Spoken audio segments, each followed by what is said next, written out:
Good morning once again. Again, we are on Digital Sakshar Academic video, and I am going to explain this in Hindi to you. हमने जहाँ पे कहानी हमारी ख़त्म की थी या हमारी स्टोरी कंटिन्यू जो थी उसको हम कंटिन्यू आगे बढ़ाएंगे, लेकिन अभी जहाँ पे हमारा फिनिश हुआ था वो पहले हम लोग एक बार देख लेते हैं. I will read the same paragraph once again. I hope you have opened your book on page number 92. We are. In 1829, David died and Faraday succeeded him as head of the laboratory. He was free to pursue whatever he liked, and he made another revolutionary discovery. He noticed that if he moved magnet, it could produce electrical current. ये हमने पिछले video में देखा था कि किस तरह से मैग्नेट मूव करने से इलेक्ट्रिकल करंट निर्माण होता है, और उस हिसाब से this is how the electrical generator was born, और इलेक्ट्रिकल जनरेटर कैसे बॉर्न हुआ हमें पता चला. Now we are on the next paragraph जो हम लोग इस वीडियो से शुरू कर रहे हैं. Faraday was now a legend. अब फैराडे जो था वो एक दिव्य चरित्र, एक विख्यात व्यक्ति, एक ख्यातनाम, उपाख्यान, इस तरह से वो व्यक्ति बन गया था, एक लीजेंड बन गया था, जीता जागता लीजेंड, दिव्य चरित्र बन गया था. इन 1840 ही डेवलप्ड मेमोरी लॉस. मगर 1840 में क्या हुआ कि उनको मेमोरी लॉस हुआ, यानी उनकी जो याददाश्त थी वो कम होने लगी. तो वो शायद थोड़ी देर के लिए याद रह सकता था और बाद में वो भूल जाते थे. It was like that which continue for the rest of his life, जो उनके जीवन के अंत समय तक रही. But the disease did not stop him. लेकिन ये जो बीमारी थी ये उन्हें रोक नहीं पाई.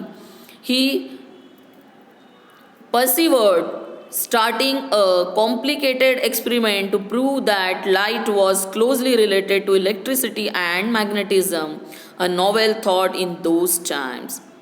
He persevered, उन्होंने दृढ़ता से स्टार्ट किया. अ कॉम्प्लिकेटेड एक्सपेरिमेंट, एक जटिल प्रयोग शुरू किया उन्होंने. क्या प्रूव करता था वो प्रयोग? To prove that light was closely related to electricity, कि ये जो प्रकाश है, लाइट है, वो इलेक्ट्रिसिटी से क्लोजली एसोसिएटेड, यानी इलेक्ट्रिसिटी से क्लोज है. अब हम लोग लाइट का बटन जब दबाते तो लाइट ऑन होता है, लेकिन जब ये चीज़ नहीं थी दुनिया में तब इस तरह से उसका इमेजिनेशन होता था कि लाइट और इलेक्ट्रिसिटी ये एक दूसरे से क्लोज है. और उसी के साथ मैग्नेटिक इफेक्ट या मैग्नेटिज्म भी, यानी चुंबकीय शक्ति और इलेक्ट्रिसिटी ये लाइट से, प्रकाश से क्लोज है.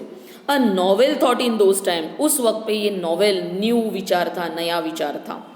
रिमेंबर, अच्छा अभी पहले इसका देख लेते हैं. Continue story next part. Faraday was now a legend. In 1840, he developed memory loss, which continued for the rest of his life. But the disease did not stop him.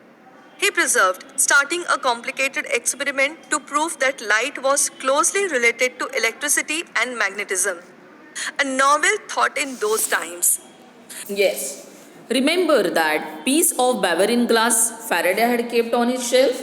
तो आपको पूछा जा रहा है सवाल कि क्या आपको याद है बैवरियन ग्लास जो था, जो फैराडे ने अपने शेल्फ में, अपने अलमीरा में रखा था या अलमारी में रखा था.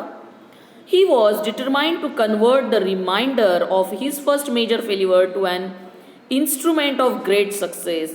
और उन्होंने डिटरमाइन किया था, निर्धारित किया था कि ये जो उनका जिंदगी का पहला फेल्यूर है वो याद रखकर उस इंस्ट्रूमेंट का एक ग्रेट सक्सेस बनाना. यानी जिस चीज़ को उन्होंने अपने हार के तौर पे संभाल के रखा था उसको वो अपनी सक्सेस स्टोरी बनाने वाले थे, सफलता की कहानी बनाने वाले थे, और ये चीज़ उन्होंने पहले ही निर्धार किया हुआ था.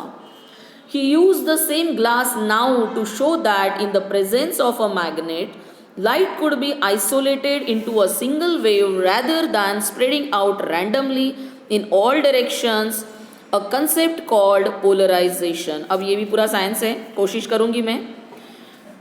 He used the same glass, उन्होंने वो सेम ग्लास को, सेम कांच को यूज़ किया. किस लिए? Now to show that in the presence of a magnet. Presence of magnet मतलब चुंबक के प्रेजेंस में, अगर चुंबक अस्तित्व में है, उस वक्त पे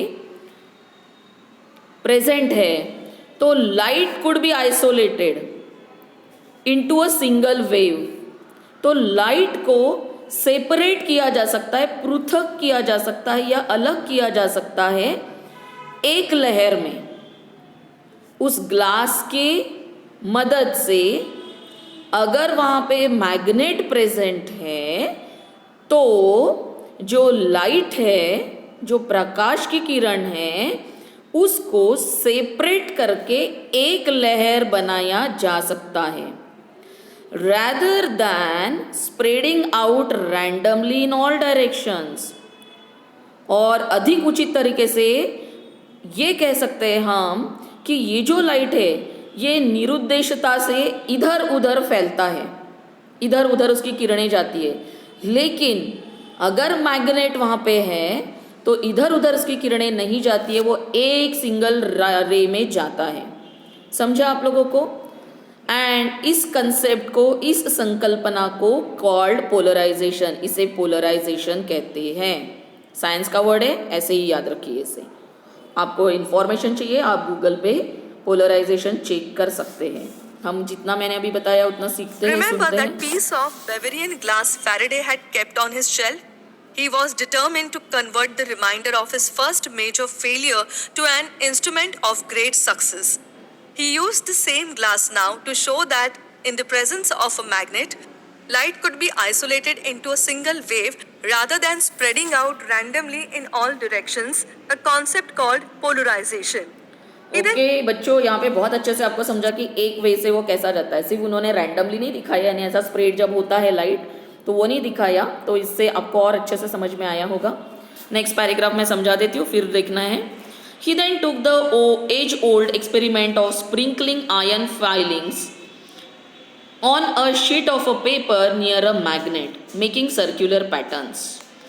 He then took age-old experiment, एक बहुत पुराने ज़माने से चलता आ रहा था, एक एक्सपेरिमेंट था, प्रयोग था, of sprinkling iron filings। तो लोहे के छोटे छोटे कण, टुकड़े जो होते हैं, उनको स्प्रिंकल किया गया। स्प्रिंकल यानी फैला दिया गया। कहाँ पे? On a sheet of a paper near a magnet. Magnet के पास जो पेपर का टुकड़ा था उसके ऊपर ये जो आयन के फाइलिंग्स थे वो स्प्रिंकल कर दिए गए थे, फैला दिए गए थे। मेकिंग सर्कुलर पैटर्न्स, जिससे जिन कणों से सर्कुलर पैटर्न निर्माण हो, गोलाकार या परिपत्र पैटर्न तैयार हो। ठीक है। He went on to prove that these patterns were not a property of the iron fillings। और उन्होंने आगे ये प्रूव किया कि ये जो पैटर्न है ये कोई आयन फीलिंग्स के या आयरन फाइलिंग्स के गुण नहीं है, प्रॉपर्टी नहीं है। In fact, they were due to invisible magnetic field that filled the empty space around the magnet and hence disturbed the filings। यानी क्या हुआ कि उन्होंने जो स्प्रिंकल किए थे पेपर पे या आयन के फाइलिंग्स और मैग्नेट के पास, तो क्या हुआ कि वो मैग्नेट को गोल आकार में चिपक गए, सर्कुलर पैटर्न में चिपक गए। लेकिन ये सर्कुलर पैटर्न में चिपकना ये कोई उनका गुण नहीं था, ये कोई उनकी प्रॉपर्टी नहीं थी। तो इनफैक्ट सच बात ये थी, they were due to invisible magnetic field. वहाँ पे मैग्नेट रखने की वजह से एक मैग्नेटिक फील्ड निर्माण हो गई थी जो इनविजिबल थी, जो दिखाई नहीं देती थी। तो वो जो मैग्नेटिक फील्ड है यानी चुंबकीय क्षेत्र, चुंबक की वजह से आसपास के एरिया में तैयार हो गया था। That field the empty space around the magnet. और उस मैग्नेट के चारों ओर इस चुंबकीय क्षेत्र ने, मैग्नेटिक फील्ड ने एक प्रकार से स्पेस फिल की हुई थी, यानी वो स्पेस जो है, खाली जगह है, वो भरी हुई थी। And hence disturb the filings. और इसलिए वो जो फाइलिंग्स थे वो जहाँ थे वहाँ से डिस्टर्ब होकर मैग्नेट को चिपक गए। This is where his lack of formal education went against him. लेकिन यहाँ पे क्या हुआ कि उनका जो औपचारिक पढ़ाई थी, जो बंद हो गई थी 12 साल में, वो उनके खिलाफ गया। अब मैं यहाँ तक आपको वीडियो दिखा देती हूँ क्योंकि जो मैंने एक्सपेरिमेंट आपको एक्सप्लेन किया वो यहाँ ज़रूरी है देखना। Took the age-old experiment of sprinkling iron fillings on a sheet of paper near a magnet, making circular patterns. He went on to prove that these patterns were not a property of the iron fillings. In fact, they were due to the invisible magnetic fields आपने देखा ना circular pattern किस तरह से बन गया। अब आगे एक्सप्लेन किया है कि ये मैग्नेटिक फील्ड की वजह से होता है। that filled the empty space around the magnet and hence disturbed the fillings. This is where his lack of formal education went against him. अब यहाँ पे उनके अगेंस्ट ये उनका फॉर्मल एजुकेशन, क्योंकि उन्होंने आगे की पढ़ाई नहीं की थी, तो उनके आगे की पढ़ाई ना होने की वजह से उनके साथ क्या प्रॉब्लम हुआ। अब वो देखिए फैराडे के जीवन में कितने प्रॉब्लम्स है बच्चों। Faraday did not know much about advanced mathematics, so he just copied the iron filling pattern with his hand. अब फैराडे जो थे उनको एडवांस मैथमेटिक्स नहीं पता था, so he just copied the iron filing patterns with the hand. वो अपने hand से ड्राइंग बनाने लगे आयन फिलिंग पैटर्न का, जैसा आपको दिखाई दिया वैसा शायद उन्होंने ड्राइंग बनाया।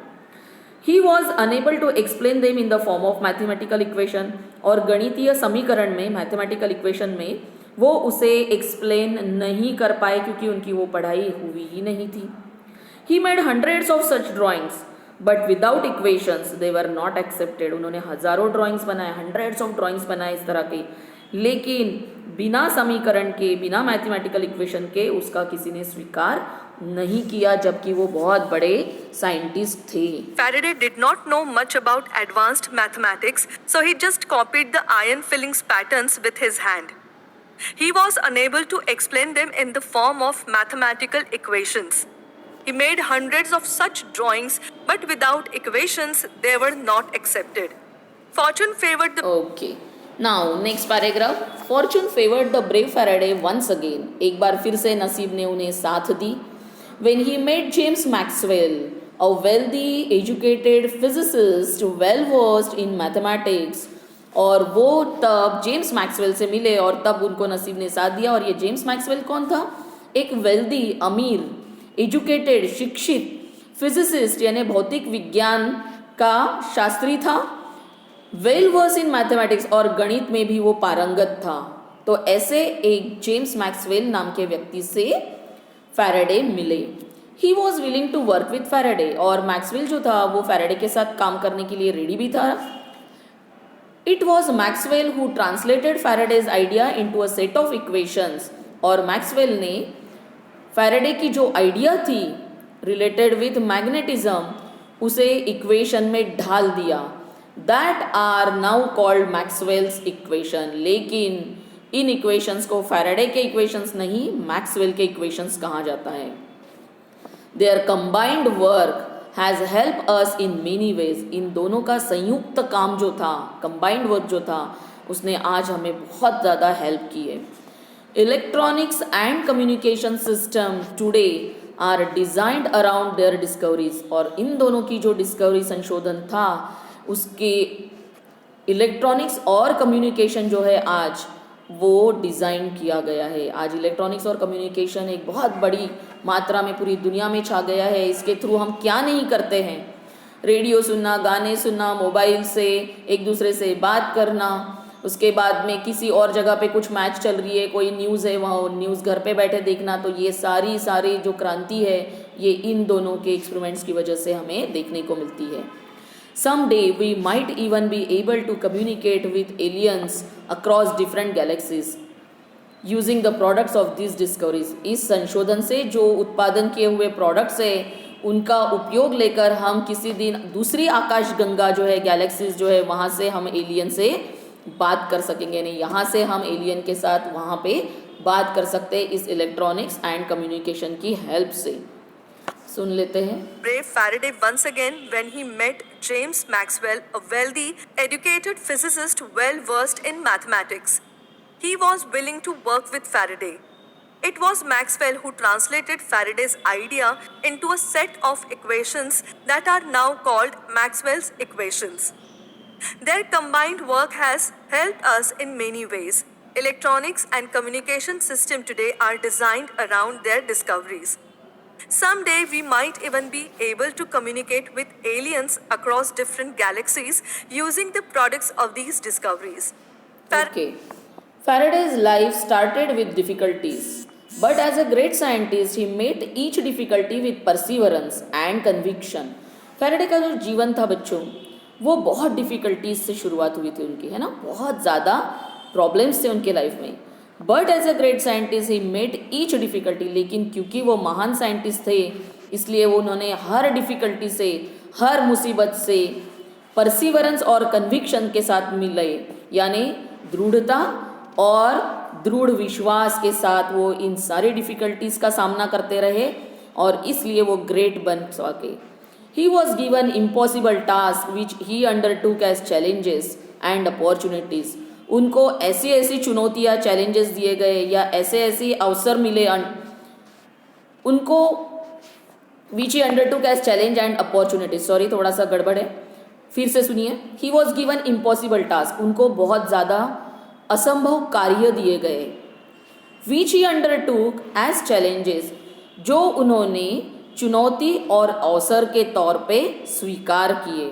तो उनको जो चुनौतियाँ या अवसर दिए गए थे, जो इम्पॉसिबल टास्क लग रहा था, वो उन्होंने चुनौती और अवसर के रूप में स्वीकार किया। वो भाग नहीं खड़े हुए वहाँ से, वो डट कर सामना करते गए उनके आने वाली हर डिफिकल्ट सिचुएशन का। He epitomize what the Walt Disney character Pinocchio said, और उन्होंने एपिटोमाइज किया, सर्वोच्च शिखर पे वो पहुंचकर उन्होंने ये कहा, जो वॉल्ट डिज्नी का कैरेक्टर है, पिनोचियो एक कार्टून है जिसके मुंह में ये वाक्य वॉल्ट डिज्नी ने डाला था। आपको मालूम होगा वॉल्ट डिज्नी क्या है, तो इनके बहुत सारे अलग अलग वॉल्ट डिज्नी के कार्टून्स हमने देखे हैं, लेकिन उस कार्टून्स के थ्रू हमें उन्होंने बहुत कुछ सिखाया है। तो वेन यू विश, क्या है वो वाक्य, when you wish upon a star it does not matter who you are. जब आप सितारों की ख्वाहिश करते हैं तो ये चीज़ मायने नहीं रखती कि आप कौन हो, आपने वो चीज़ ख्वाहिश की है वो आपको ज़रूर मिलेगी, क्योंकि जो ख्वाहिश करता है वो कोई छोटा नहीं होता।